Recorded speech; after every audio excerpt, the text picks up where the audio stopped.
అందరికీ కూడా నా హృదయపూర్వక వందనాలు చెల్లించుకుంటా ఉన్నాను. సో కాబట్టి మీరందరూ కూడా దేవుని యొక్క వాక్యాన్ని చాలా శ్రద్ధగా వినాలి, జాగ్రత్తగా వినాలి. ఎందుకంటే ఆత్మను రక్షించేటువంటి శక్తి కలిగిన వాక్యం ఏదయ్యా అంటే దేవుని యొక్క వాక్యమే. అర్థమైందండి? దేనికి అంత శక్తి లేదు, దేనికి అంత సామర్థ్యం లేదు. దేవుని యొక్క వాక్యానికి మాత్రమే మనల్ని రక్షించగలిగేటువంటి శక్తి, సామర్థ్యం ఉంది. ఎందుకంటే శరీరం అనేది భూమి మీద ఉన్నంత వరకే, తర్వాత అది నేలలో కలిసిపోతుంది. మన్ను అనేది వెనుకటి వలె మన్నైపోతుంది. ఆత్మ తాను దయచేసిన దేవుని యొద్దకు పోతుంది. ఈ విషయం మీ అందరికీ తెలుసు. సో కాబట్టి ప్రియులారా, మీరందరికీ కూడా వాక్యం అనేది చాలా ఇంపార్టెంట్. మీరు ఎప్పుడు కూడా వాక్యంలో మునిగి తేలుతూ ఉండాలి, పరిశీలించాలి, పరిశోధించాలి, ధ్యానించాలి, తెలుసుకోవాలి. అటువంటప్పుడు మాత్రం మీరు విశ్వాసంలో తొలగిపోకుండా ఉంటారు. ఎప్పటికప్పుడు కూడా మీరు అభివృద్ధి చెందుతూ ఉంటారు. అవునా కాదా అండి? ఒకసారి ఆలోచించండి.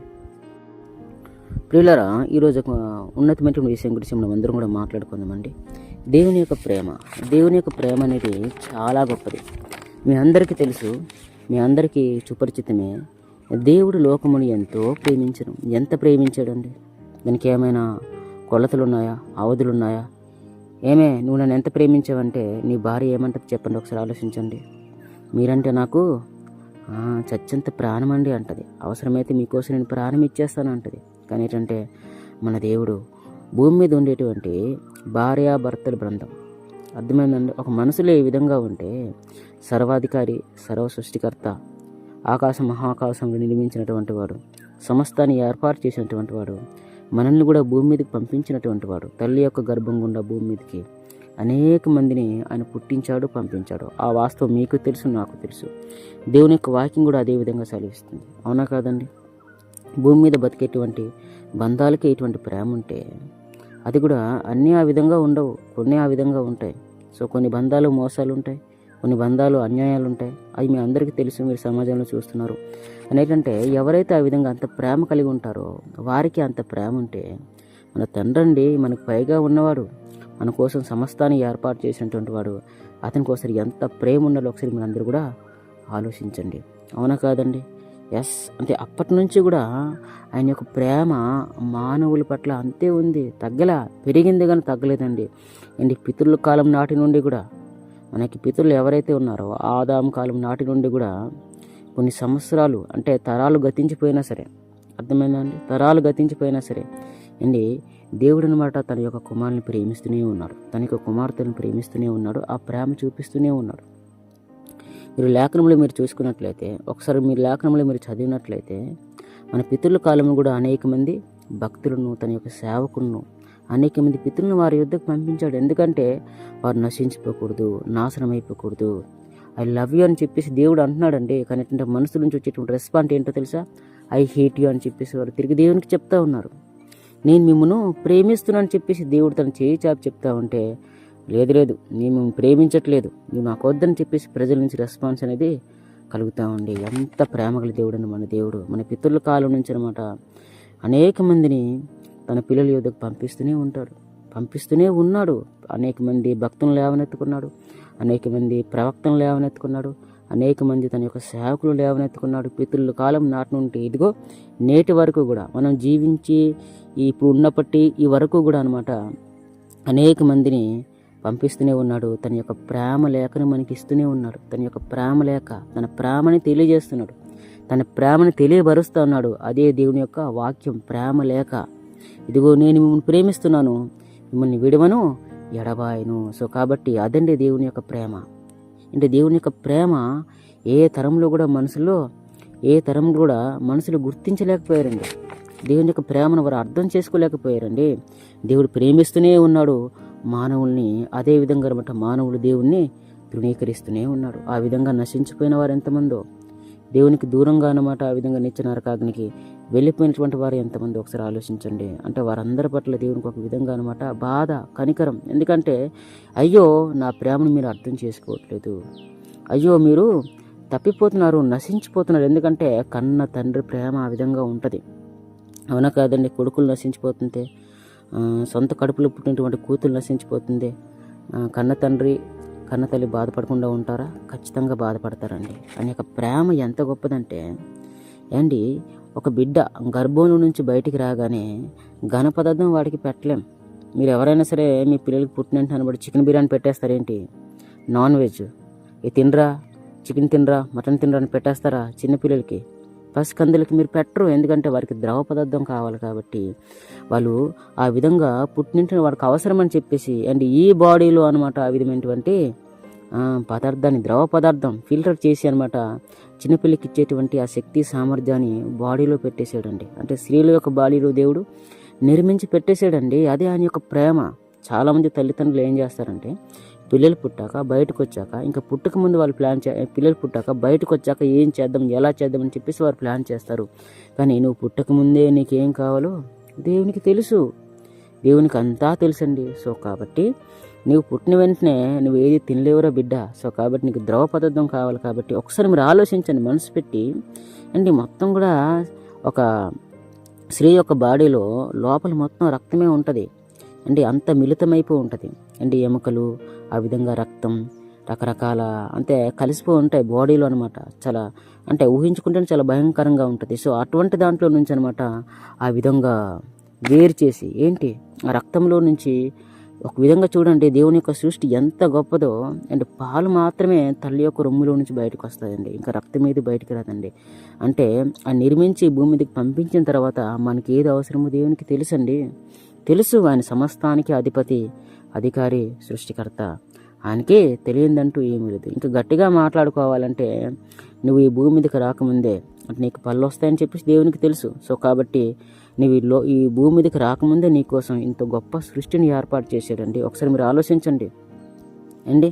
నీ భూమి మీదకి రాకముందే నీకు అన్నీ అవసరమని చెప్పేసి దేవునికి తెలుసు అండి. చాలామంది అనమాట పిల్లలకు వచ్చేటువంటి ఆ పళ్ళు చూసి అనమాట అయ్యో నా కుమారుడికి చిన్న పళ్ళు వచ్చాయని చెప్పి చాలామంది సంతోషపడిపోతుంటారు, చాలామంది ఆనందపడిపోతూ ఉంటారు. కానీ ఏంటంటే నీకు ఆ విధంగా అనమాట పళ్ళని ఇచ్చింది దేవుడే, పళ్ళు వస్తాయి, నువ్వు తినాలి. ఇదిగో నేను నీకోసం అంతా భూమిలో ఏర్పాటు చేశాను. రకరకాల కూరగాయలు ఉన్నాయి, రకరకాల పళ్ళు ఉన్నాయి, రకరకాల ఆహార పదార్థాలు ఉన్నాయి, రకరకాల మాంస పదార్థాలు ఉన్నాయి, అవన్నీ కూడా నీకోసం ఏర్పాటు చేశానని చెప్పేసి ముందుగా నీకు పళ్ళు ఇచ్చినటువంటి దేవుడు. అంటే ఏ పళ్ళు? దంతాలు నీకు ఇచ్చినటువంటి దేవుడు నీకు అన్నీ అవసరం అని చెప్పేసి భూమి మీద సమస్తాన్ని కూడా ఏర్పాటు చేసేసాడండి. ఎంత గొప్ప దేవుడు అండి. ఒకసారి మీరు అందరూ కూడా ఆలోచించండి అండి. నువ్వు నీ యొక్క గర్భంలో నుంచి బయటకు వచ్చాక నీ కుమారుని, నీ కుమార్తె నువ్వు చూడగలవు. సో లోపల ఉన్నంత వరకు వాడు ఎటువంటి వాడు నీకు తెలియదు. కానీ పిండెమునై ఉండగానే నేను చూసాను అనేటువంటి మాట కీర్తన గ్రంథంలో మనం చూస్తాం. 139 కీర్తనలు మనం చూసినట్లయితే ఆ మాట రాయబడి ఉంటుంది. అంటే నిన్ను దేవుడు ఈ లోకానికి రప్పించాలి, సృష్టించాలి అనేది ఏనాటి ప్రణాళిక ఒకసారి మీరు అందరూ కూడా ఆలోచించండి. ఆయన యొక్క ప్రణాళిక అండి. ఆయన పిల్లలంటే ఆయనకి చాలా చాలా చాలా ఇష్టం అండి. అది ఆయన పిల్లల మీద చూపించేటువంటి ప్రేమ ఏంటి. నేటికి మనం కోసం రకరకాల కూరగాయలు కావచ్చు, రకరకాల ఆహార పదార్థాలు కావచ్చు. ఇప్పుడు కూరగాయలు మీరు తీసుకోండి అంటే కూరగాయలన్నీ కూడా ఒకే సైజు ఉండవు, ఒకే ఆకారం ఉండవు, ఒకే టేస్ట్ ఉండవు.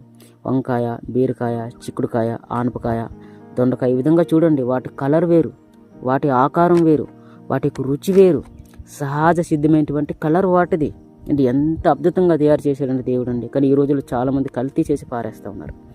ఈ విధంగా రోగాలు చాలామందికి వస్తూ ఉన్నాయండి. సో ఏది కూడా దేవుడు మంచిదిగా చేశాడు, దేన్ని కూడా దేవుడు చెడ్డదిగా చేయలేదు. ఈవెన్ మన యొక్క శరీరాన్ని కూడా సుమారు 100 సంవత్సరాల డోకా లేకుండా దేవుడు చేశాడండి. కానీ ఏంటంటే ఈరోజు మనం చేసుకున్నటువంటి కల్తీ వల్ల చాలా సమస్యలు, చాలా రోగాలు మనం తెచ్చుకుంటా ఉన్నాం. అవునా కాదండి? నాన్ వెజ్, నీకు నాన్ వెజ్ కావాలని చెప్పేసి ముందుగా చేపలు, అదేవిధంగా కోడి, అదేవిధంగా అనమాట ఇంకా మేక, ఈ విధంగా చాలా రకాలైనటువంటి ఆహార పదార్థాలను పెట్టేశాడు.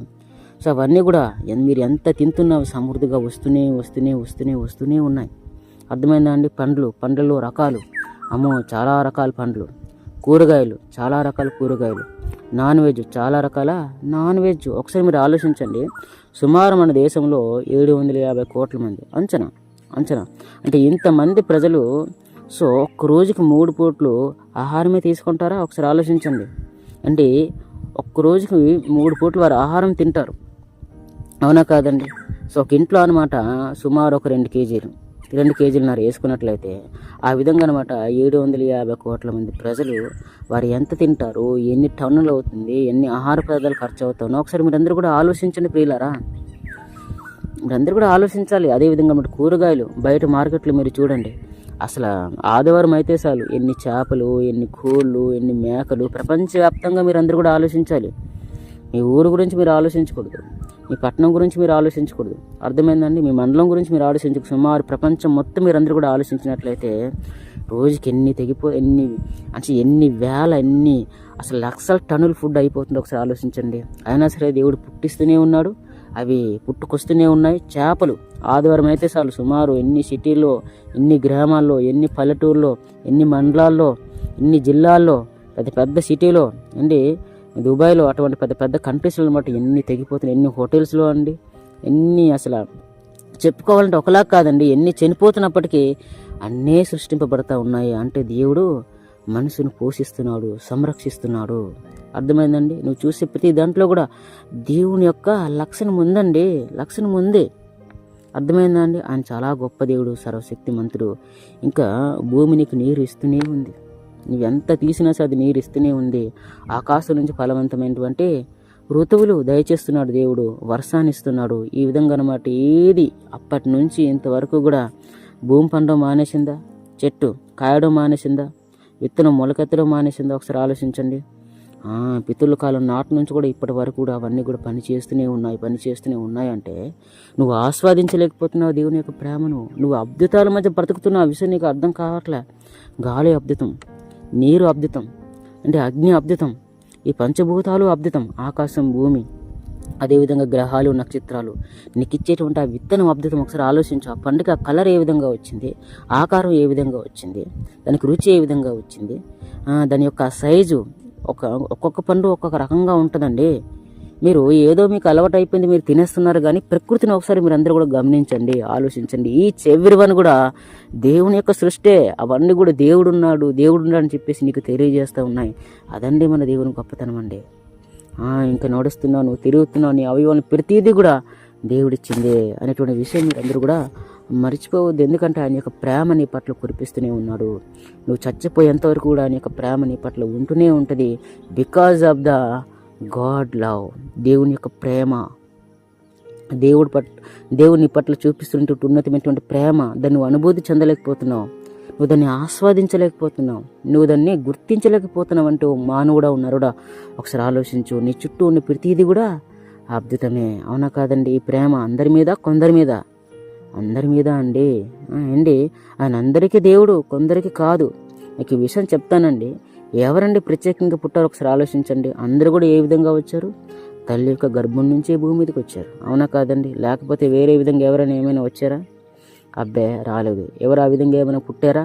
అబ్బే పుట్టలేదండి. తల్లి యొక్క గర్భం నుంచే అనేక గర్భాలు గుండా దేవుడి లోకానికి తన పిల్లల్ని పంపించాడు. చాలామంది అండి మురిసిపోతారండి, నా పిల్లలే, నా పిల్లలు అని చెప్పేసి. వాస్తవంగా చూడాలంటే వారు మీ పిల్లలు కాదు, దేవుడు నీకు ఇచ్చినటువంటి పిల్లలు. అతని పిల్లల్ని నీ గర్భంలో పుట్టించి లోకానికి పంపిస్తున్నాడు. నా సహోదరుడా, గుర్తుపెట్టుకో. నా సహోదరి, పిల్లల్ని ఇష్టం వచ్చినట్టు మీరు పెంచడానికి వీల్లేదు. ఎందుకంటే బికాజ్ వారెవరో తెలుసా?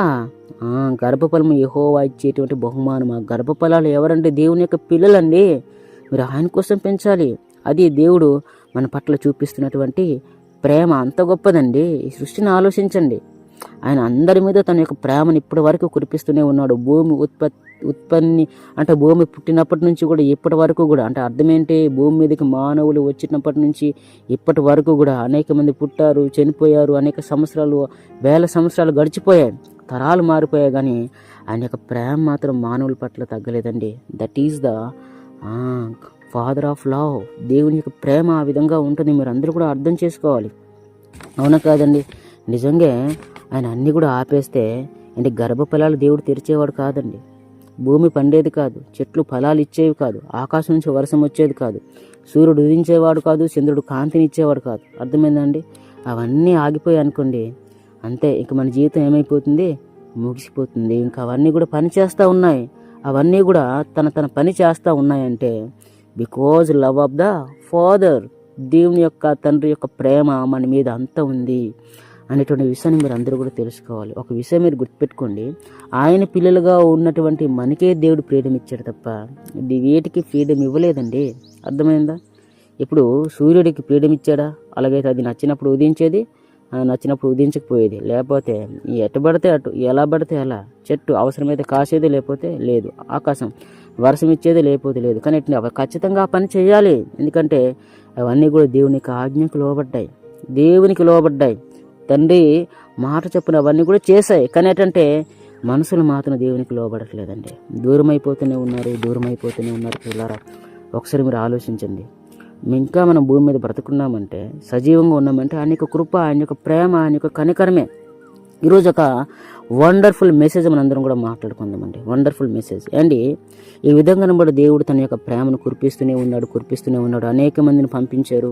కానీ చాలామందిని వీరు ఏం చేశారు? కొందరేమో బాధ పెట్టారు, కొందరినేమో హింసించారు, కొందరినేమో బాధించారు, కొందరినేమో తృణీకరించారు, కొందరినేమో చంపేశారంట. చివరికి అనేక మందిని పంపించనమాట. దేవుడు తన యొక్క కుమారుని, ఏకకుమారుని లోకానికి పంపించడం అనేది జరిగింది. ఆ విధంగా పంపించిన తర్వాత యేసుక్రీస్తు వారు ఈ లోకానికి ఎప్పుడైతే వచ్చారో, సువార్త పరిచర్యని స్టార్ట్ చేయకముందు అప్పటికి చాలామంది ఈ శాస్త్రులు, పరిసయ్యులు, సద్దుకయ్యులు, ప్రధాన యాజకులు వారందరూ కూడా అధికారులుగా చలామణి అవుతున్నారు. అప్పటికి వారందరూ కూడా మోసే యొక్క ధర్మశాస్త్రం అమల్లో ఉంది. వాటిని వారు గైకుంటున్నారు, వాటిని వారు ఫాలో అవుతున్నారు. సమాజ మందిరంలో మోసే యొక్క ధర్మశాస్త్రం అనేది ప్రకటించబడతా ఉంది. యేసుక్రీస్తు వారు ఈ లోకానికి వచ్చి తల్లిదండ్రులకు లోబడి ఆయన సువార్త పనులు అడుగుపెట్టిన తర్వాత ఆయన యొక్క ప్రేమ, ఆయన యొక్క జాలి, ఆయన యొక్క కనికరం అందరి మీద ఉంది. మీకు చెప్పాను కదండి, దేవుడు పక్షపాతి కాదండి. దేవుడు పక్షపాతి అయితే ఓన్లీ ఎవరైతే దేవుడిని నమ్ముకున్నారో సో వారు మాత్రమే బాగుండాలి. వారి యొక్క జీవితాలు మాత్రమే బాగుండాలి. వారి పంటలు మాత్రమే పండాలి అంటే వారికి మాత్రమే పిల్లలు పుట్టాలి, వారికి మాత్రమే ఉద్యోగులు రావాలి, వారికి మాత్రమే గొప్ప వారుగా వారు మారిపోవాలి, వారు మాత్రం డబ్బున్నవారు అవ్వాలి. అర్థమైందా అండి? సో వారి జీవితం మాత్రం బాగుండాలి. ఒకసారి ఆలోచించండి. కానీ దేవుడు పక్షపాతి కాదు. అందరూ ఆయన యొక్క పిల్లలే కాబట్టి అది మనలో పక్షపాతం ఉంది. మనం చూపిస్తున్నాం, దేవుడు ఎక్కడ కూడా చూపించలేదు. అర్థమైందా అండి? ఒక దొంగవాడి విత్తన, ఒక మోసగాడి విత్తనం ఫలిస్తుంది. ఒక పంట చేసినా ఆ పంట అతనికి పంటనిస్తుంది. భూమి అనమాట. నువ్వు దొంగోడివి, నువ్వు మోసగాడివి, నువ్వు అన్యాయస్తుడివి, నువ్వు విత్తితే నేను పండాలా, నేను పండను అని చెప్పేసి అన్నదనుకోండి అండి, అటువంటి స్వభావం అసలు అనదండి భూమి అన్నది. ఎందుకంటే అటువంటి స్వభావం ఆ భూమికి లేదు. అది కూడా ఒక విధంగా కనబడి దేవుని యొక్క లక్షణమే కలిగి ఉంది. అయినా కాదండి, అవునా కాదు? ఒకసారి ఆలోచించండి. దొంగోడు విత్తినా, దున్నినా, పండించినా పంట ఇస్తుంది. ఆ దొంగోడు ఒక చెట్టుని వేసినా అది అతనికి ఫలం ఇస్తుంది. అర్థమైందా అండి? ఇది దేవుని యొక్క ప్రేమ. ఒక విషయం మీరు అర్థం చేసుకోండి, దేవుని యొక్క ప్రేమను అర్థం చేసుకోవడం అంటే మామూలు విషయం కాదండి. సో దేవుని యొక్క ఆత్మ సహాయంతో ఆయన యొక్క ప్రేమను గురించి మనం అందరం కూడా అర్థం చేసుకోవాలి, ధ్యానించాలి, చదవాలి దేవుని యొక్క వాక్యం అనేది. అర్థమైందండి? సో ఈ విధంగా యేసుక్రీస్తు వారు ఈ లోకానికి వచ్చిన తర్వాత ఒక విషయం మనం చూసినట్లయితేనండి, ఎక్కువ శాస్త్రులు, పరిసయ్యులు, సద్దుకయ్యులు, ప్రధాన యాజకులు ఆయన మీద విరోధంగా ఉండేవారండి. ఆయనందే విపరీతమైనటువంటి పొగ, కక్ష, ద్వేషము, పర్లు కొరికేవారంట. ఎందుకంటే మీరు లేఖనంలో ఒకసారి మీరు పరిశోధించండి. మీరు మత్తయి సువార్త 23 అధ్యాయం మీరు చదివినట్లయితే అండ్ యేసుక్రీస్తు వారి నోటి వెంట అంత కఠినమైన మాటలు, సర్వసాధారణంగా ఎవరితో కూడా యేసుక్రీస్తు అంత కఠినమైన మాటలు మాట్లాడండి. అప్పటికే వారందరూ కూడా మహా గొప్పలు. యేసుక్రీస్తు వారు ఈ భూమి మీదకి వచ్చి పరిచర్య స్టార్ట్ చేసేటువంటి సమయంలో ఈ శాస్త్రులు, ధర్మశాస్త్రోపదేశకులు, పరిసయ్యులు, సద్దుకయ్యులు ఎవరైతే ఉన్నారో చాలా గొప్ప స్థాయిలో ఉన్నారనమాట. అంటే ప్రజలందరూ కూడా వారిని కీర్తిస్తున్నారు, గణపరుస్తున్నారు, వారిని పొగుడుతున్నారు. ఆ విందుల్లో అదేవిధంగా సంత వీధుల్లో వందనాలు, అగ్రపీఠాలు మహా గొప్పవారిగా వారు కొలువు చేయబడుతూ ఉన్నారు. సో అటువంటి పరిస్థితి వారిది. సో అటువంటి సమయంలో అట్టి హోదా, అట్టి స్థాయి ఉన్నటువంటి వారిని అనమాట యేసుక్రీస్తు వారు ఏమంటారో తెలుసా అండి? అంటే ధర్మశాస్త్రోపుల గురించి అయితే మీరు వెలుపల బాగానే ఉన్నారు బాబు, లోపల బాగులేరు. మీ గిన్నె మీరు ఏం చేయాలి? లోపల శుభ్రం చేసుకోవాలి అంటాడు. చాలా పరిస్థితులు అన్నమాట. అందులారా, అందులారా, అదేవిధంగా అనమాట అవివేకులారా, సర్ప సంతానమా, పాంపిల్లలారా, అవివేకులారా అంటాడు. అర్థమైందా అండి? అంటే ఈ విధంగా అనమాట సంబోధిస్తాడు. ఒకసారి మీరు అందరూ కూడా మత్తయి సువార్త 23 అధ్యాయం మీరు ఒకసారి చూడండి. మత్తయి సువార్త 23 అధ్యాయం మీరు చూసినట్లయితే అక్కడ అనమాట యేసుక్రీస్తు వారు ఎవరైతే ఆ రోజు చాలా గొప్పగా ఉన్నారో వారిని ఉద్దేశిస్తూ మాట్లాడతారు. శాస్త్రులు, పరిశీలు ఈ విధంగా ఎవరిని వదిలిపెట్టండి.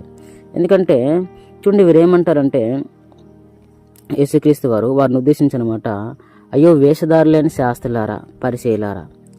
ఇంకా అనమాట మనం చూసినట్లయితే అవివేకులారా అంటాడు, అందులారా అంటాడు, అయ్యో అందులేని మార్గదర్శకులారా అంటారు, సర్పంలారా అంటాడు, సర్ప సంతానమా అంటాడు. ఈ విధంగా ఎందుకండి వారికి సంబోధించడం అనేది యేసుక్రీస్తు వారు జరిగింది? ఎందుకండి ఈ విధంగా యేసుక్రీస్తు వారు వారికంత కఠినమైన మాటలు మాట్లాడాల్సి వచ్చింది? ఒకసారి మనందరూ కూడా ఆలోచించండి. అంటే వారి మీదకి ఏమైనా వారి మీద ఏమైనా యేసుక్రీస్తు వారికి పగ, వారిని ఏమైనా యేసుక్రీస్తు వారు ద్వేషిస్తూ ఉన్నారా? అంటే అందరినీ కూడా ప్రేమించేవాడుగా దేవుడు. సో వారి గురించి ఎందుకు ఇంత విధంగా మాట్లాడుతున్నాడు అంటే ఆ రోజుల్లో యేసుక్రీస్తు వారు సువార్త పరిచర్య చేసి అనేక గ్రామాల్లో, మారుమూల ప్రాంతాల్లో, పట్టణాల్లో ఎక్కడికి వెళ్ళగలిగినంత వరకు వెళ్ళి అనేక మందికి సువార్త ప్రకటించి దేవునికి దగ్గర చేసి దేవునికి అప్పగించేవాడు. అంటే సత్య సంబంధమైనటువంటి బోధ, అంటే సువార్త చేశారనమాట. అనేక మందిని రక్షణలోనికి యేసుక్రీస్తు వారు నడిపించేవారు. కానీ వీరు ఏం చేసేవారంటే అనేక మందిని దారి తప్పించేసేవారు. అర్థమైందా అండి? ధర్మశాస్త్ర ఉపదేశకుల స్థానంలో వీరున్నారు, సమాజ మందిరంలో బోధిస్తున్నారు, అనేక మంది వస్తున్నారు, వింటున్నారు, వెళ్తున్నారు. కానీ ఒక విధంగా ధర్మశాస్త్రాన్ని ఉన్నట్టుగా బోధించట్లేదు వీరు. అసలు వీరు సరిగా ధర్మశాస్త్రం వచ్చి సస్తేగా. అర్థమైందా అండి?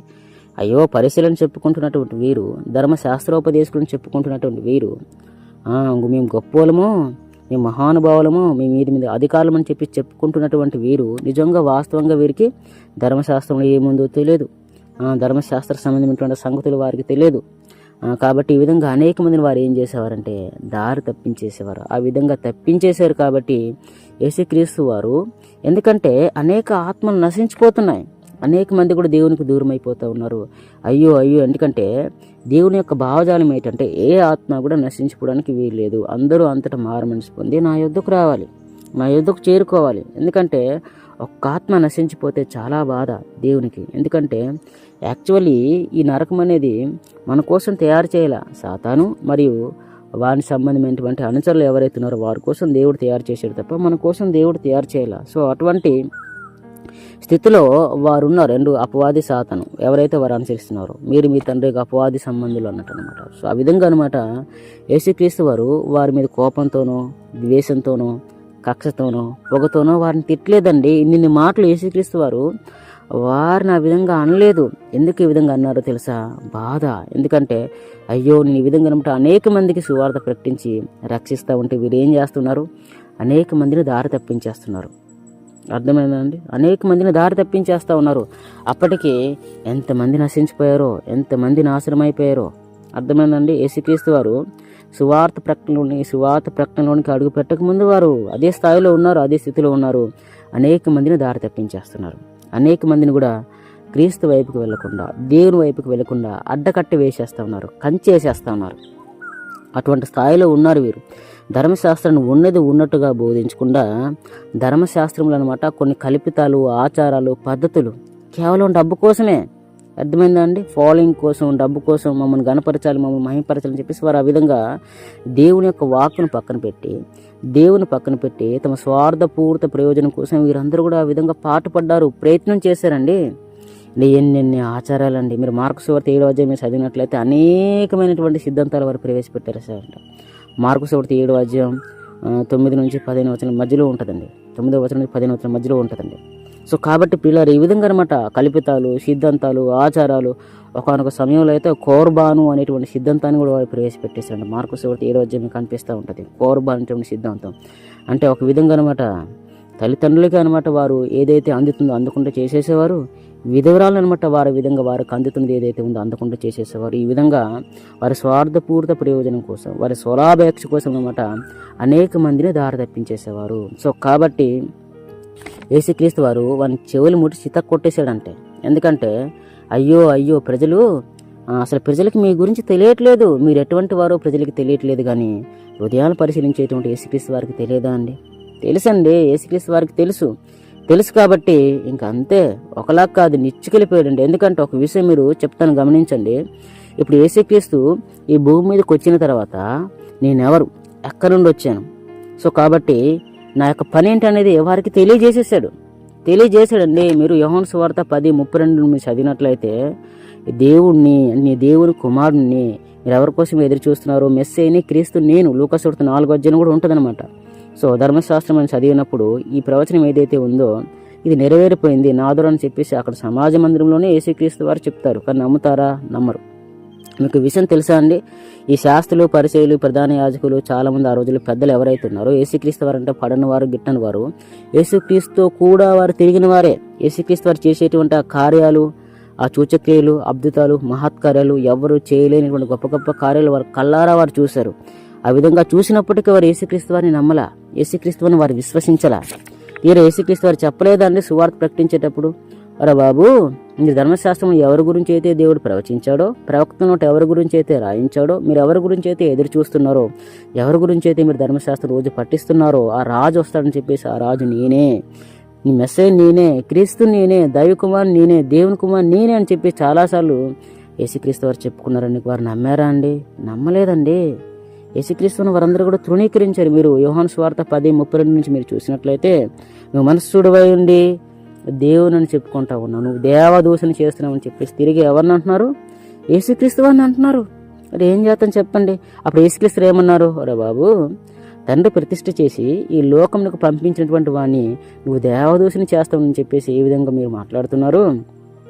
పోనీ నేను చేసేటువంటి క్రియలను మీరు చూస్తున్నారు కదా, వాటి నిమిత్తమైనా నన్ను నమ్మండి అని యేసుక్రీస్తు వారు చెప్పారా, చెప్పలేదా? ఎస్, చెప్పారు. కానీ వారు విన్నారా? అబ్బే, వినలే అండి. వారి యొక్క హృదయాలు ఎంత బండబారిపోయాయో, ఎంత కఠినబారిపోయాయో ఒకసారి మీరు అందరూ కూడా ఆలోచించండి. ఈ విధంగా అనమాట యేసుక్రీస్తు వారు అనేక మందికి సువార్త ప్రకటించి దేవుని యొక్క రాజ్యంలోనికి, సత్యంలోనికి తీసుకుని వస్తూ ఉంటే, రక్షణలోనికి తీసుకుని వస్తూ ఉంటే, వీరు చాలా విధాలుగా అంటే యేసుక్రీస్తు వారిని అడ్డుకునేవారు. చాలామందిని దారి తప్పించేసేవారు. మీరు ఒక మాట మీరు చూసినట్లయితే అండ్ యోహాను సువార్త 12:19 మీరు చూసినట్లయితే, మన ప్రయత్నములు ఎట్లు నిష్ప్రయోజనమైపోయో చూడండి అంటారు. అంటే ప్రయత్నాలు చేశారా, చేయలేదా? యేసుక్రీస్తు వారి నుంచి తప్పించడానికి అయ్యో యేసుక్రీస్తు వారి వెంట లోకమంతా పోతా ఉంది. అంటే అనేక మంది కూడా ఆయన వెంట పోతా ఉన్నారు.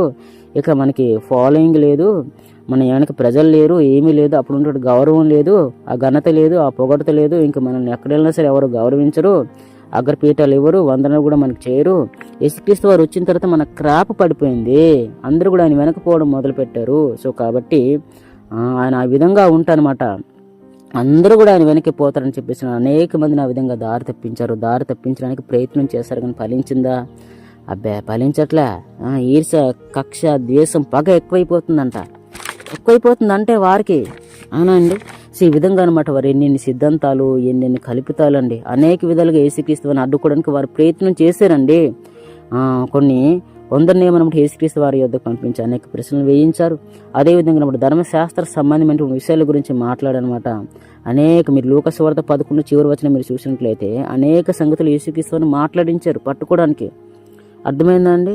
మాట్లాడించాడు, కానీ ఎక్కడ కూడా దొరకలే. ఒకనొక సందర్భంలో అయితే రోమా సామ్రాజ్యానికి అప్పగించేస్తామని చెప్పేసి కైసరికి వ్యతిరేకంగా పన్నించడం న్యాయమా కాదని చెప్పేసి ఆ విధంగా మాట్లాడిపించారు. ఆయన యేసుక్రీస్తు వారు దొరకలే. కొన్ని సందర్భాలు అయితే ఎదురుగా వెళ్ళి అనమాట, ఏమయ్యా నువ్వు ఏ అధికారంలో ఇవన్నీ కూడా చేస్తా ఉన్నావు, అది మాతో చెప్పు అని చెప్పేసి అనమాట. ఆ విధంగా అధికారుల వాళ్ళు వీరు గద్దించారు. అయినా యేసుక్రీస్తు వారు వారికి దొరకలే, స్పాంటేనియస్గా సమాధానం ఇచ్చారు. అర్థమైందండి?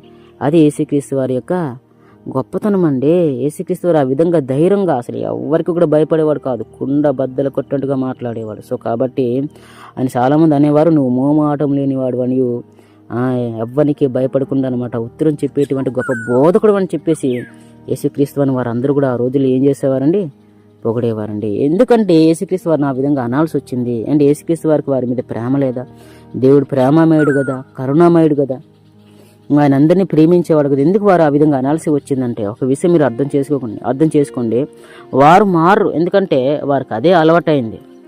వారి ప్రజలను మోసం చేయడం వారేం కొత్త కాదు. యేసుక్రీస్తు వారు సువార్తలోనికి అడుగు పెట్టక ముందు వారు ప్రజలను మోసం చేస్తూనే ఉన్నారు. ధర్మశాస్త్రానికి అన్నమాట వ్యతిరేకంగా వారి యొక్క స్వార్థపూరిత ప్రయోజనం కోసం, కేవలం డబ్బుల కోసం, ఈ ఘనత కోసం, ఈ ఖ్యాతి కోసం అనమాట అనేక మందిని ఆ విధంగా తమ వైపు వారందరూ కూడా తిప్పుకుంటూనే ఉన్నారు. ఇది వారి యొక్క స్థితి అనమాట. ఇప్పుడు ఏంటంటే వారికి యేసుక్రీస్తు వారు చాలాసార్లు చెప్పారు, కానీ ఎవరు కూడా మార్చుకోలే, ఎవరు కూడా మారలే. సో కాబట్టి వారు మారని చెప్పేసి యేసుక్రీస్తు వారికి తెలుసు కాబట్టి ఏం చేశాడో తెలుసా? కనీసం వీరు ఎలా చెప్పినా వీరు మారరు. ఎందుకంటే వీరు అదే బుద్ధి, అదే విధంగా వీరు అలవాటు అయిపోయారు, అదే విధంగా వీరు ఉండిపోయారు. కాబట్టి ఇప్పుడు ఏం చేద్దామంటే మోసపోతున్నటువంటి ప్రజలనైనా సరే బయటికి తీసుకొద్దామని చెప్పేసి అనమాట యేసుక్రీస్తు వారు వారి గురించి బహిరంగంగా మాట్లాడడం మొదలుపెట్టారండి, బహిరంగంగా. సో ఇదిగో వారు ఇటువంటి వారు అటువంటి వారు. సో వేషధారులు మీ మధ్య అనమాట వారు వస్తారు, సంత వీధులు వందనాలు కోరుతారు. మీరు చదవండి మత్తయి 23 అధ్యాయం అంతా కూడా మీరు చదివినట్లయితే, ఒకసారి తీయని ప్రియుల మత్తయి 23 అధ్యాయము మొదటి నుంచి మీరు చదవండి. అప్పుడు యేసు జన సమూహములతోనూ అనేక మంది ప్రజలు యేసుక్రీస్తు వారి ముందు ఉన్నారు. వారందరితో యేసుక్రీస్తు వారు ఈ విధంగా మాట్లాడుతూ, శిష్యులతో ఈ విధంగా మాట్లాడుతూ, శాస్త్రులను పరిశీలను మోసే పీఠ మంది కూర్చుండేవారు. వారి గురించి మీ అందరికీ తెలుసుగా ఎటువంటి వారు. కనుక వారు మీతో చెప్పు వాటన్నిటిని అనుసరించగాయకండి, అయినను వారి క్రియల చొప్పున చేయకండి, వారు చెప్పుదురే గాని చేయరు. ఇది వారి యొక్క పరిస్థితి అండి. వారు చెప్తారు కానీ చేయరు. మొయ్య సఖ్యము కాని భారమైన బరువులు కట్టి మనుషుల భుజాల మీద వారు పెట్టుదురే గాని తమ వేలుతోనే వాటిని కదిలింపనలరు. దేవుని యొక్క ఆజ్ఞలు భారమైనవి కావండి. ఎక్కడ కూడా దేవుని ఆజ్ఞలు భారమైనవి అని చెప్పినట్టు లేఖనములు లేదు. సో కాబట్టి అప్పుడు కూడా అనమాట పితరులతో నా ఆజ్ఞలు భారమని చెప్పేసి మీరు ఎందుకు అంటా ఉన్నారు, నా ఆజ్ఞలు భారమైనవి కావు అంటాడు. అర్థమైందండి. కానీ వీరేం చేశారంటే కొన్ని సిద్ధాంతాలు కల్పితాలు అండి లేనివనమాట ధర్మశాస్త్రంలో పెట్టి, ఇవే దేవుని యొక్క విధులు, ఇవే దేవుని యొక్క ఆజ్ఞలు, ఇదిగో సమాజంలో మందిరంలో వింటున్నటువంటి ప్రజలారా వీటిని మీరు పాటించండి, వీటిని అనుసరించండి చెప్పేసి అనమాట వారు ఆ విధంగా బోధించేవారండి. అండి మనుషులకు కనబడు నిమిత్తం 5 మత్తయి 23:5 తమ పనులన్నీ చేయుదురు, తమ రక్తరేఖలు పెడుపుగాను తమ సింగులు పెద్దవిగాను చేయుదురు. విందుల్లో అగ్రస్థానాలు, సమాజ మందిరంలో అగ్రపీఠాలు. ఒకసారి ఆలోచించండి, విందుల్లో అగ్రస్థానాలు అంటే అర్థం ఏంటి?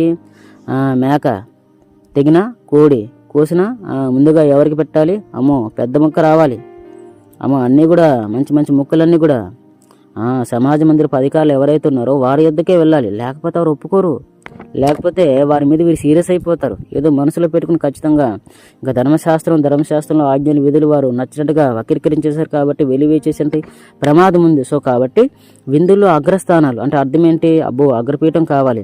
సమాజ మందిరంలో అగ్రపీఠాలు అంటే సమాజ మందిరంలో అగ్రపీఠాలు, విందుల్లో అగ్రస్థానం అంటే అదే చెప్పారు కదండి. ఏది తెగినా సరే వారి వద్దకే వెళ్ళాలి, వారికే పెద్ద ముక్కలు పడాలి. అలాగా పడకపోతే అసలు వారు ఊరుకోరు. సమాజ మందిరంలో అగ్రపీఠం అంటే పెద్ద కుర్చీ మహానుభావుడికే వేయాలి. సంత వీధుల్లో వందనాలు చెప్పలేదనుకోండి ఇక అంతే, చెప్పించుకుంటారు, పిలుస్తారు. సో చెప్పకపోతే వారు ఊరుకోరు. అమ్మో కక్ష పొగ ద్వేషం పెంచేసుకుంటారు. మనుషుల చేత బోధకులను పీడుబడుటకు కోరుదురు అంటే ఆ విధంగా వారు కోరుకుంటారు. వాస్తవంగా వారు ఆ విధమైనటువంటి స్థితిలో లేరు. ఈ విధంగా అనమాట శాస్త్రుల గురించి, ధర్మశాస్త్రోపదేశుల గురించి, పరిసయ్యుల గురించి మీరు చూడండి. అయ్యో వేషధారులని శాస్త్రులారా, పరిసయ్యులారా, అదే మత్తయి 23:13 వీరు మనస్సులు ఎదుట పరలోక రాజ్యమును మోయుదురు అంటే అర్థమేంటి? దేవుని యొక్క రాజ్యాన్ని మీరు పూర్తిగా ఏం చేస్తున్నారు? మూసేస్తున్నారు.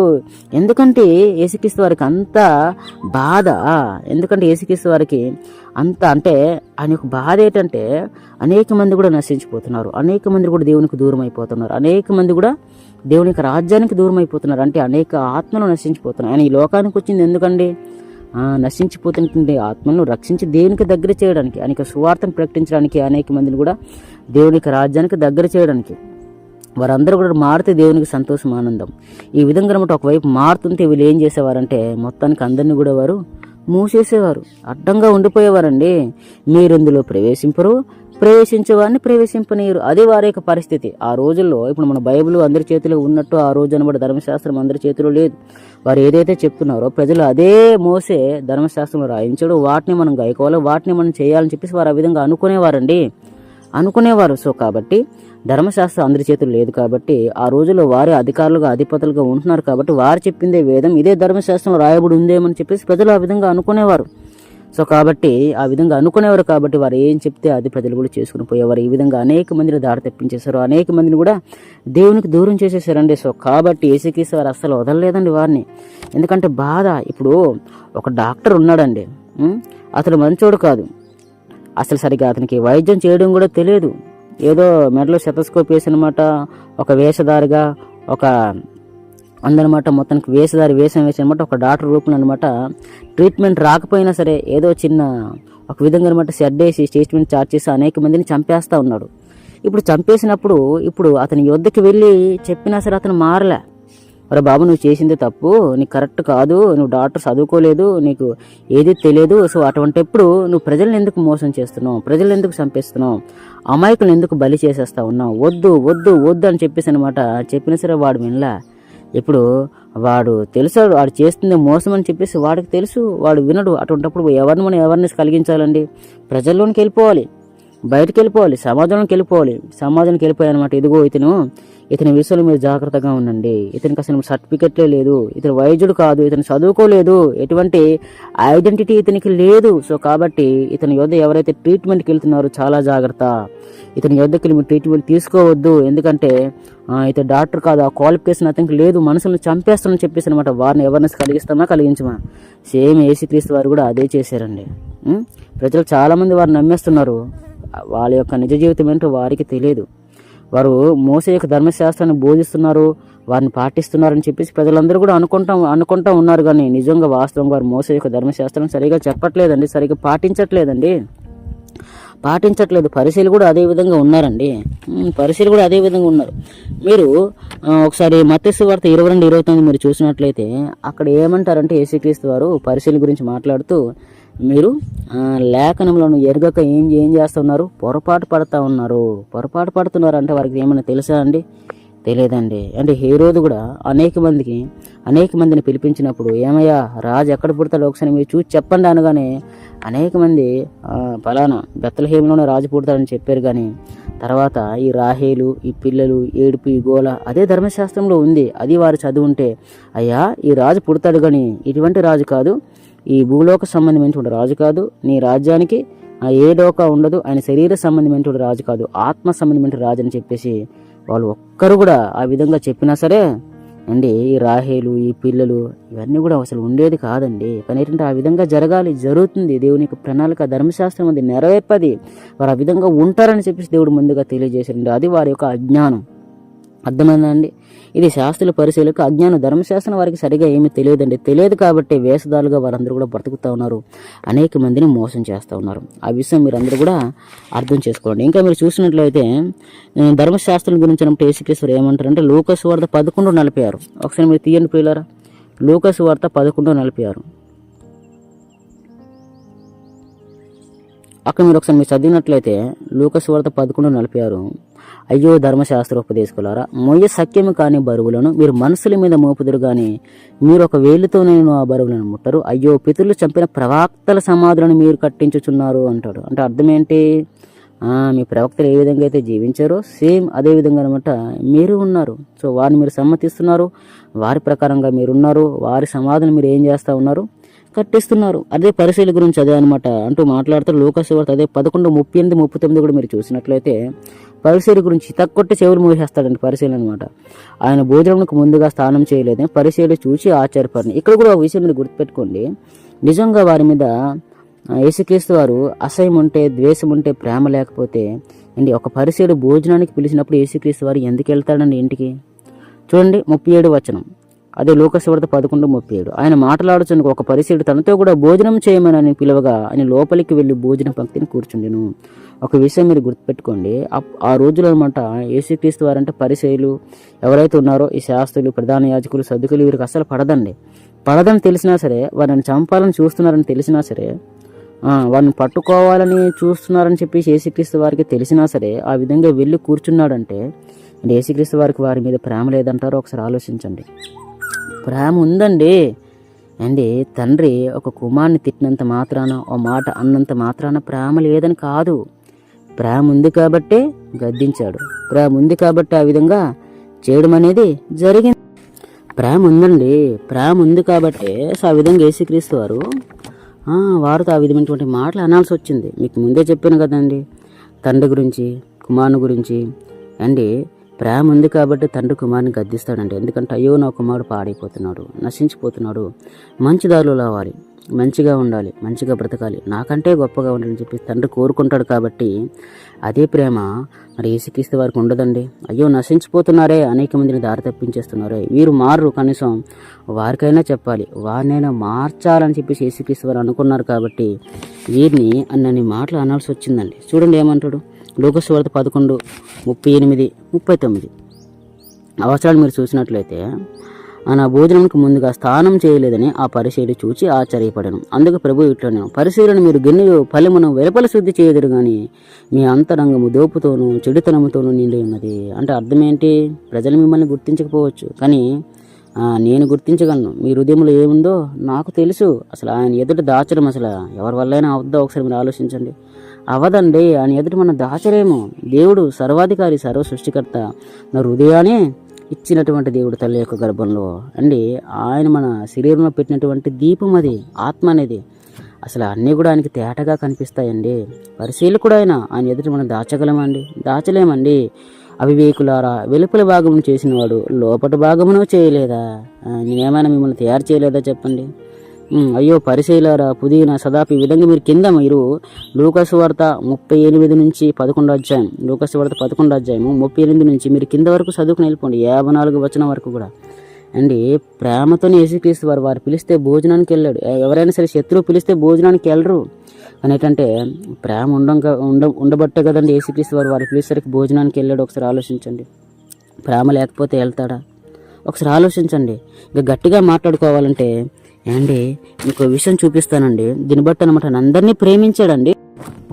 ఆలోచించండి. ప్రేమ ఉండబట్టే కదండి. ఒకసారి మీరు లూకాసు వార్త 23 అధ్యాయము 34 వచనం తీయండి ప్రియులారా. లూకాసు వార్త 23:34 ఆ వచనం మీరు చూసినట్లయితే దేవుని యొక్క ప్రేమ ఎంత గొప్పదో మనకు అర్థమవుతూ ఉంటుందండి.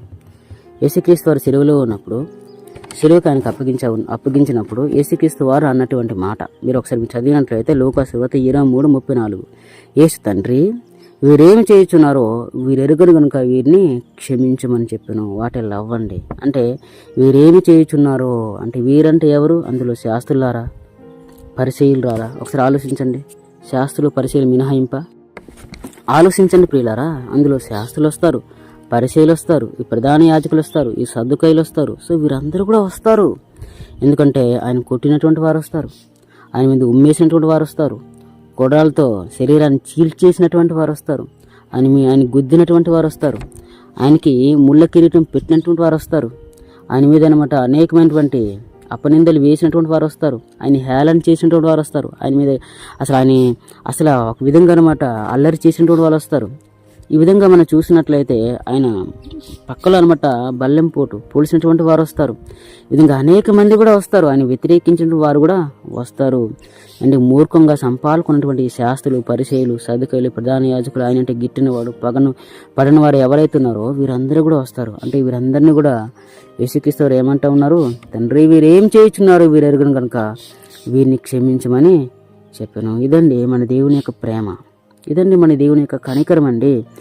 ఆ రోజు వారందరూ కూడా యేసుక్రీస్తు వారిని చిలవేసి వారి యొక్క భార్య బిడ్డలతో హ్యాపీగా సంతోషంగా ఇంటికి వెళ్ళి భోజనం చేసి వారందరూ పడుకొని ఉంటారా ఉండరా? హ్యాపీగా సంతోషించి ఉంటారా ఉండరా? వారి ఫ్యామిలీతో హ్యాపీగా ఉంటారా ఉండరా? ఒకసారి ఆలోచించండి. దేవునికి నిజంగా అంత పక్షి ఉంటే, అంత పొగుంటే, అంత ఈర్ష్య దుఃఖం ఉంటే వారిని అప్పటితో ఏం చేసేయాలి? చంపేయాలి. కానీ ఆయన యొక్క ప్రేమ ఏమైనా మారిందా అండి? మారలే. అదే దీర్ఘశాంతము, అదే కనికరము. అప్పుడు ఎటువంటి ప్రేమ అయితే చూపించాడో నా పిల్లల్ని రక్షించుకోవాలని చెప్పేసి నేటికి కూడా అనేక ప్రేమ అదే విధంగా ఉందండి. ఒకసారి అర్థం చేసుకుని పిల్లరా, అనేక విధాలుగా అన్నమాట వారు యేసుక్రీస్తుని ఆ విధంగా బాధ పెట్టినా సరే ఆయన ప్రేమించడం మారలే. శాస్త్రుల మీద, పరిశీలి మీద ఆయన ఆ విధంగా కఠినమైన మాట యేసుక్రీస్తు వారు ఆ విధంగా అన్నప్పటికీ అది వారి మీద ప్రేమతోనే, వారు మారాలనే, వారి యొక్క జీవిత లెక్క నాశనమైపోతాయనే. కొర బాబు, మీరు ఆ పాతాళలోకముని మీరు చూడలేదు. అది చాలా వేదనకరమైనటువంటి స్థలము. ఎవరు కూడా అందులో వెళ్ళాలని నుంచి కోరుకోవట్లేదు. సో కాబట్టి మీరు శాస్త్రుల పరిశీలన వల్ల ఉండొద్దు. మీ హృదయాలు కఠినపరుచుకోవద్దు. సో కాబట్టి నన్ను నమ్మండి, లేదా నా క్రియల నిమిత్తమైన నమ్మండి అని చెప్పేసి యేసుక్రీస్తు వారితో చాలాసార్లు చెప్పారండి. కానీ విన్నారా? వినలా. ఈరోజు కూడా లేరా అండి శాస్త్రుల పరిశీలన అనమాట. ధర్మశాస్త్రాన్ని సరిగా బోధించట్లేదండి. చాలామందికి డబ్బు పిచ్చి, దేవునికి వాక్యాన్ని ఉన్నట్టుగా బోధించరు. ఏవో వారికి నచ్చినట్టు అనమాట పిట్ట కథలు, ఏవో కొన్ని కథలు అల్లేసి అనమాట దేవునికి వాక్యాన్ని చెరిపేస్తూ ఉన్నారు. మీరు గుర్తుపెట్టుకోండి. సో అటువంటి వారంటే దేవునికి ఇష్టం లేదండి. వేషధారులు, ఈ శాస్త్రుల పరిశీలన వల్ల చాలామంది ఈరోజు ఉన్నారండి. డబ్బు కోసం గడ్డి తినే టైప్ అనమాట. దేనికైనా తెగించేస్తారు. సో వారు ఏ విధంగా అయితే డబ్బు కోసం ప్రాకులాడారో, గడ్డి తిన్నారో, అదే విధంగా బ్యాచ్ ఈరోజు లేదా అండి? సాతాను గుడ్ల పొద్దుగా ఏం చేస్తామండి? పిల్లని కంటా ఉంది. ఇంకా అవన్నీ కూడా బయటకు వచ్చారన్నమాట. ఇదిగో ఈ విధంగా నాటి నుంచి నేటి వరకు సాతాను యొక్క పుత్రులు సంతానం విస్తరిస్తూ అనమాట ఈ విధంగా దేవుని యొక్క వాక్యానికి వ్యతిరేకంగా పనిచేస్తూ అనేక మందిని కూడా దారి తప్పించేస్తున్నారు. నేటి వరకు కూడా ఉన్నారా లేరా అంటే ఎస్ ఉన్నారు. మీరు చాలా సమాజంలో చాలామంది చూస్తూ ఉన్నారు, చాలా ప్రదేశాల్లో, చాలా ఏరియాలో మీరు అందరూ కూడా కనిపిస్తూ ఉంటారు. యూట్యూబ్లో కూడా ఎక్కువగా మనకు కనిపిస్తూ ఉంటారు. శరీర సంబంధమైనటువంటి బోధ, కేవలం డబ్బు కోసం, ఈ లోకంలో ఏదో సంపాదించడం కోసం, ఏదో ప్రయాసపడాలని చెప్పేసి వారు ప్రయత్నం చేస్తున్నారు. కానీ గుర్తుపెట్టుకోండి అండి, మీ డబ్బు ఏదైతే ఉందో అది మీతో పాటు రాదు, ఈ లోకంలోనే ఆగిపోతుంది. మీరు ఏదైతే చేశారో ఆ పని మాత్రమే దేవుని యొద్దకు వస్తుంది. దాన్ని బట్టి దేవుడు మీకు ప్రతిఫలాన్ని ఇస్తాడు తప్ప ఇంక వేరే దాన్ని బట్టి కాదంటున్న విషయాన్ని కూడా అందరూ కూడా గుర్తుపెట్టుకోండి. మన దేవుడు చాలా గొప్ప దేవుడు అండి. ఒక విషయం మీకు చెప్తానండి, శివుడు కనబట్టి యేసుక్రీస్తు వారు అండి ఎంత త్యాగం చేస్తాడో మన అందరికీ కూడా తెలుసు శిలువలో అండి. ఒక విషయం మీరు గుర్తుపెట్టుకోండి, దేవుడు తన సొంత కుమారుని కోల్పోతాడండి. ఎవరి కోసం? మన కోసం. ఆయన యొక్క చెయ్యి విడిచిపెట్టకపోతే మన చెయ్యి దేవుడు పట్టుకోలేకపోయేవాడు. సో కాబట్టి ఆయన కుమారుని మన కోసం బలి చేస్తాడు. అప్పుడు ఆయన ఏమంటున్నాడు తెలుసా? తన యొక్క ప్రేమ చాటుకొని, నేను విడువను, ఎడబాయను. ఎందుకంటే ఇదిగో నా కుమారుని నీకోసం ఏం చేశాను? బలి ఇచ్చేసాను. నా కుమారుని నీకోసము బలి ఇచ్చేసాను. కలవరి సిలువలో అండి. ఆయన యొక్క ఆ ఘట్టం మనం చూసినట్లయితే ఆ శిలువ ఘట్టం చాలా భయంకరంగా ఉంటుందండి. అనేక మంది కూడా అనేక విధాలుగా అమ్మో చాలా భయంకరంగా ఉంటుంది. ఆలోచిస్తేనే మనం చదువుకున్నంత ఈజీ కాదు. ఆ సిచ్యువేషన్, ఆ సందర్భంలో అసలు ఊహించుకోలేమండి. యేసుక్రీస్తు వారు అంత బాధపడతా ఉంటే అందరూ ఏడ్చారు, అందరికీ కన్నీళ్ళు వచ్చాయండి. ఎంత చిత్రహింసలు చేశారో ఒకసారి ఆలోచించండి అండి. దేవుని యొక్క ప్రేమ అది. నా ఒక్కగాని ఒక కుమారుని నీకోసం ఏం చేశాను? విడిచిపెట్టేశానయ్యా. ఇప్పుడు నాకు నా కుమారుడు ఇష్టమా? తండ్రి నాకు నీ కుమారుడు ఇష్టమా, నేను ఇష్టమా అంటే లేదు, నా కుమారుని కంటే నువ్వే ఇష్టం. ఇది దేవుని యొక్క ప్రేమ. సో కాబట్టి ఆ ప్రేమను మీరు అందరూ కూడా గుర్తించాలి. దయచేసి డబ్బు కోసము, ఈ స్వార్థపూరిత ప్రయోజనం కోసము, లేకపోతే ఈ పొగడతల కోసము, ఈ ఘనత కోసం మీరు ప్రాకులాడొద్దు. అది సేవకులుగా ఉన్నటువంటి వారైనా సరే, విశ్వాసులుగా ఉన్నటువంటి వారైనా సరే, దేవుని యొక్క ప్రేమను మీరు తెలుసుకోండి. ఆయన యొక్క ప్రేమ అంత గొప్పది. ఆ ప్రేమ మనందరి పట్ల ఆయన చూపించాడు, కనికరించాడు. సో కాబట్టి ఆయన ప్రేమను మీరు అందరూ కూడా తెలుసుకోవాలని చెప్పేసి, అన్నింటినీ మీరు పరిశోధించి తెలుసుకోవాలని చెప్పేసి, ఈ శాస్త్రంలో పరిశీలవలే ఏ సేవకుడు ఉండకూడదు, ఏ విశ్వాసి ఉండకూడదు.